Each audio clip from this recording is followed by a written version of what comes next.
What is going on, everyone? Anthony here, and welcome back to another video here on Let's Talk Resident Evil. We're doing this from our live audience, our live chat, and today on the Hangout stream, I was going to do this stream anyway, but I woke up to a bunch of people blowing up the Twitter and the Discord and all that good stuff about what has come out about Resident Evil 4 Remake.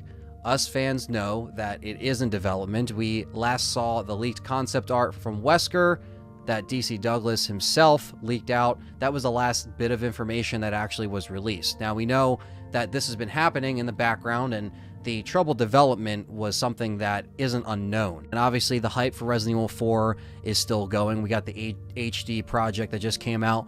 RE4 is on the Oculus Quest 2 in VR, so it has still kind of like that fan base that's been following it since the beginning. It's one of the best games, you know, in the franchise, and a lot of people are saying, you know, we don't really need a remake right now. You know, go back and remake the other games. Well, we'll kind of talk about that a little bit, but let's get into the news here, okay? So this article was shared by Nibel on Twitter, and these are like the key takeaways, right?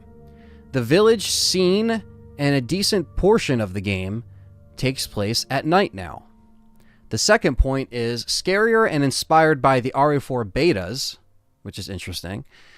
Side characters having bigger roles, which we talked about. Ada's campaign will be expanded.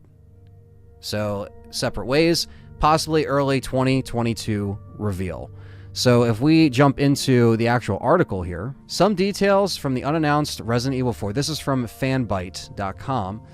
And so it says the Resident Evil 4 remake has not officially been announced, but if you're someone whose sole criteria for believing game information hinges on the fact that nothing is confirmed, then let me stop you early. Nothing in this report is confirmed. Yes, so obviously the source, it is what it is. This guy's been, you know, he's talked about legit stuff before, so that's the big thing. So it says right here, the title was originally developed by M2, a studio a former of Capcom, and mostly ex-Platinum Games developers that were working on Resident Evil 3 Remake. And Capcom had apparently hoped, by greenlighting the project, that they would entice Shinji Mikami, the original director of the game, now at Tango Gameworks, to work on the title, alongside old friend Tatsuya Minami. I can't, you know, pronounce Japanese names, so I butchered it. You know, a dumbass Italian from South Jersey, give me a break. This was actually part of the reasoning behind the name M2 itself. Mikami was reportedly intrigued by the offer, but felt Tango would fall apart without him, and eventually declined. After some mixed response to Resident Evil 3 Remake, Capcom shifted the project internally and put Resident Evil 2 Remake's project leads on it. M2 shifted to a support studio for the title, though their original work is still being used. So what I said was wrong, is incorrect. It wasn't completely scrapped, but the work that they were working on was actually used. So they're still using it, they're just going forward on a different team. So from the foundation, Capcom is no longer looking for the strict scene-by-scene remake of Resident Evil 4, and lauded though it may be, while the original title began with rookie cop turned Secret Service agent Leon arriving in European Village at daytime and slowly gunning his way all the way through the bad guys over the course of 24 hours, the remake adjusts that timeline in Resident Evil 4 Remake, and the famous village introducing set piece takes place at night, as does a decent portion of the rest of the game. And the reason for this time change isn't arbitrary. Capcom wants to adjust the tone of the remake into something spookier, taking direct inspiration from the discarded Resident Evil 4 demos. That footage, which was used in the early GameCube preview reels, featured Leon wandering a lonely castle, getting possessed by black smoke, and fighting off living dolls, as well as other ghostly manifestations.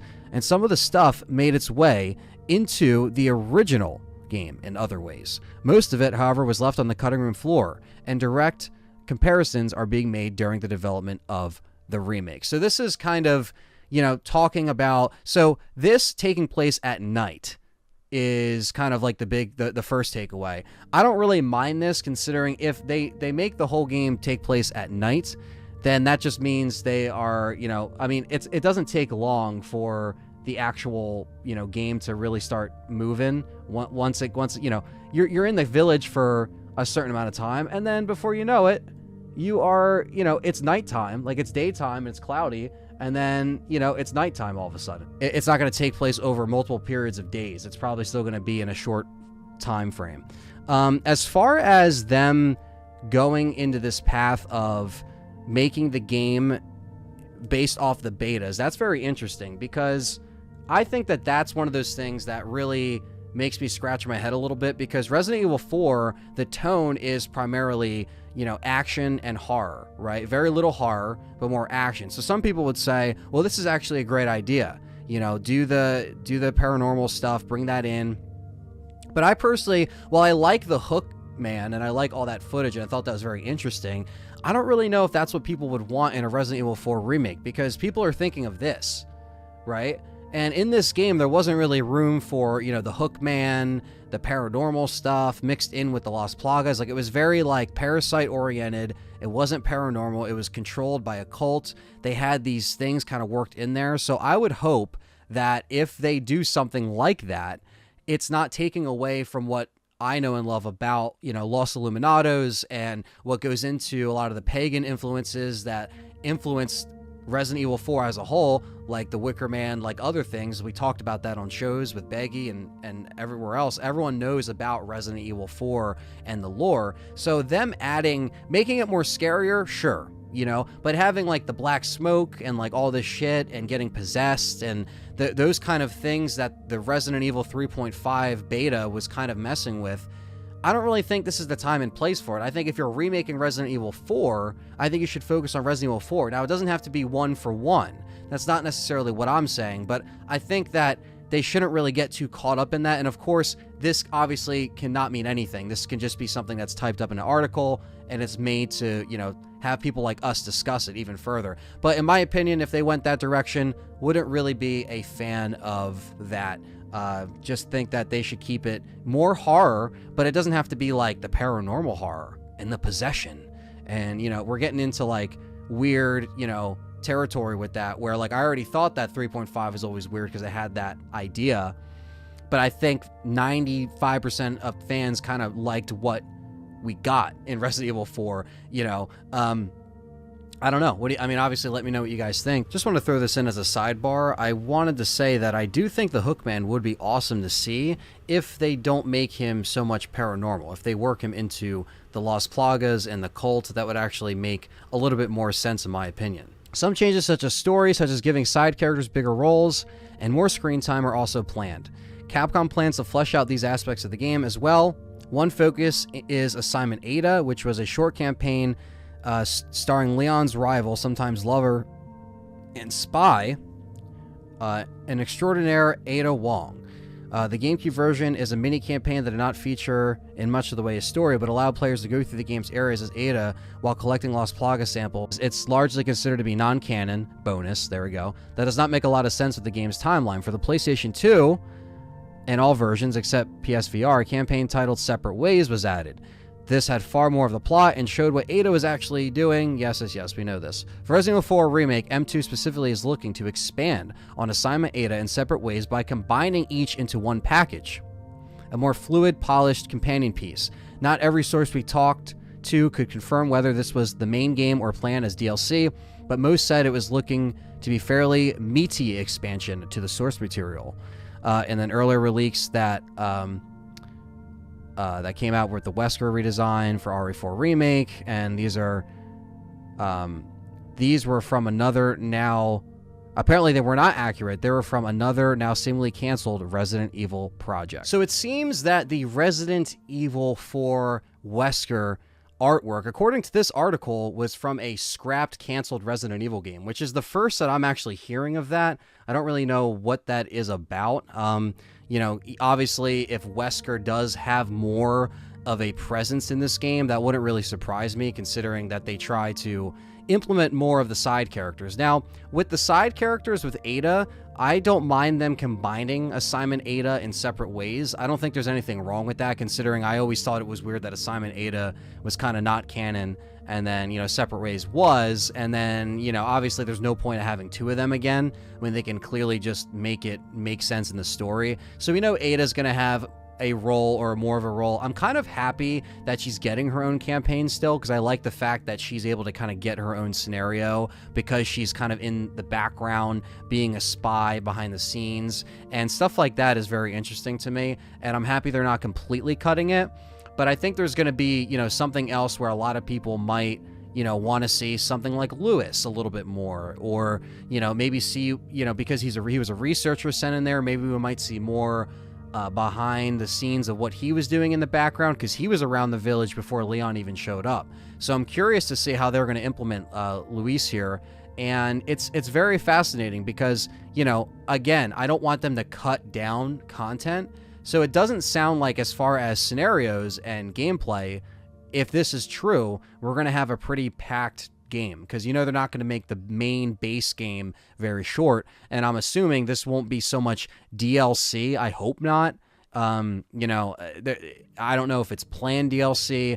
I personally think that Separate Ways should be on, well, nothing's really on the disc anymore, but when you purchase that game, digital or physical, you should be able to just unlock Separate Ways when beating the game, just like how it used to be. But it's 2022. Money has to be made. DLC is a thing. They're doing DLC for Village. Why wouldn't they do it for Remake? They did the same thing with, you know, 7. They had a bunch of DLC for that. So their theme of DLC wouldn't surprise me. I really hope Mercenaries also makes a return. You know, I really just want this game to have the same story and implement more horror elements, switch around the action, don't make it too much like where I'm getting shot up by, you know, turret guns and bows and, you know, the Gatling gun guy. Like, tone that shit down a little bit and just give me more horror. I don't necessarily think I even want paranormal stuff, to be honest with you. I just don't know how that would really sit with me, because it's just it's very strange, you know, like, it's very strange to have that when it's there. Now, the merchant obviously is going to come back. I know you guys are talking about that in the chat. The merchant is definitely going to come back. I mean, we know this without even them saying it, you know. How they'll kind of set him up is a whole nother story. Will they actually make him, you know, baked into the lore, into the story, kind of like how the Duke was kind of just like around the stuff in the village? That was the one thing I did like about Village with the Duke, is that they did kind of implement him a little bit more, even though he was just like around, you know. So there's a lot of things that, you know, we can really kind of talk about here. But, you know, that's all I wanted to say for, you know, this video. Let me know what you think of the new leaks down below. Obviously, it's, you know, it's all speculation. This stuff can easily just be, you know, it could easily just be here and none of this is true, right? So they said in early, they also, I mean, the last little thing in this leak here before I say goodbye in the video was early 2022 reveal. I don't really know. Like, I really find that hard to believe, considering we didn't even see Village DLC yet. Where the fuck is Reverse, you know? Why would they tease a remake so early when we didn't even get your delayed, you know, DLC and delayed Reverse? So I find that very odd, unless they just say, hey, you know what? We might as well just, like, you know, put this stuff out and then announce it. So I don't know. And then John's in the chat. He says, Shinji Mikami says, I hope they make the story better. And then John says, me too, Mikami. Oh, you meant RE4? Yeah, well, that's the thing. RE4 is you know, that's a good point too, because obviously this is being recorded for the video. So let's talk about that, right? Mikami did say, you know, he just hopes they make the story good, and, you know, and even though obviously he was involved in the original project, right? But it's, I mean, listen, at the end of the day, he knows they're just going to do what they want. So it's just like, listen, you know, they're going to change the stuff how they want it to, or how they want to. And I just hope they don't really put an emphasis on, you know, dolls falling and Hookman's coming out. Because I don't really think, you know, if you're going to make that game, make that game, you know, years ago when this thing was being teased. Don't, like, go back to the RE4 that we know. And even though you're not making it one for one, I think there's still, you know, it's not like we played Resident Evil 2 and 3, and then we saw fucking dolls from Beneviento's house just come out of nowhere. You know, like, it's very, like, out of place. And even though, like, fans like us know where it's from, that doesn't make it, like, that doesn't make it good to be in the RE4 that we would like to see. And again, doesn't have to be one for one, right? But it's got to just be solid, and it's got to do Leon justice. It has to do Ashley justice, Luis, Ada, Wesker, like all these people that are around in this game. We want to see them maybe interact a little bit more. I want to see it expanded a little bit more. I want to see more horror elements. And with all that being said, just take it with a grain of salt. None of this stuff is official, but it's always fun to talk and speculate. So that's it for this video. I am going to stay on here live and answer some questions for the chat. So if you weren't here live on the LTRE Hangout this time, make sure you're on the stream next time when we catch you right here on Let's Talk Resident Evil. Don't forget to smash that thumbs up. Leave a comment down below. Let me know what you think of the Resident Evil 4 Remake news.